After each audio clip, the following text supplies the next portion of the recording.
Thank you, Mr. Speaker. Mr. Speaker, broken promises and wasting time and money.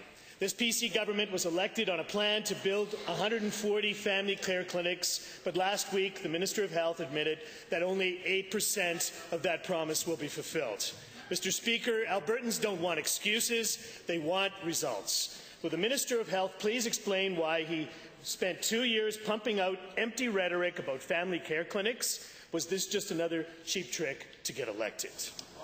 Honourable Minister of Health. Well, Mr. Speaker, what we did last week at an important announcement that the honourable member was only too happy to attend was unveil a very comprehensive primary health care strategy for Alberta that talked about the role of both family care clinics and primary care networks in delivering primary health care services to Albertans. That announcement included an additional $79 million investment, Mr. Speaker, as part of Budget 2014 to support services like same-day and next-day access to health care services for citizens of this province. For supplemental. Well, Mr. Speaker, given that instead of delivering on these promised family care clinics, this government doubled down on primary care networks. To the Minister of Health, why did you abandon the publicly owned and family care model, which is a very, very good model, by the way, and hand it over to a private consortium of doctors? Honourable Minister. Well, Mr. Speaker, I'm not sure I understand the question. It sounded at the beginning like the honourable member was expressing preference for a family care clinic model over a primary care network. But whatever he may have been alluding to, Mr. Speaker, what I can say is that our commitment is to use the financial resources that have been invested by Albertans in the budget of the Ministry of Health to deliver health care services to people that need them right now.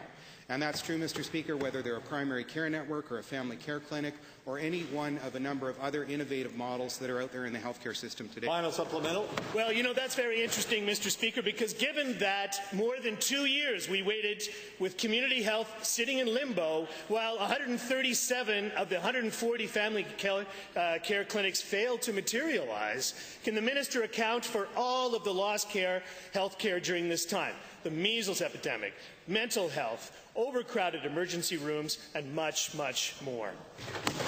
Well, again, Mr. Speaker, I'm not sure I understand the point of the question. What I can tell the honourable member that all of the things that he talked about continue to be funded and continue to be priorities for this government. Things as basic as vaccination against childhood diseases, Mr. Speaker, are in fact part of primary health care, as are the other things that he mentioned in his list. What would be very interesting, Mr. Speaker, is to hear the honourable member talk about the importance of primary health care, how we need to stop doing things in the hospital that we can and should do in the community, and get behind the frontline health care professionals in Alberta who are doing it.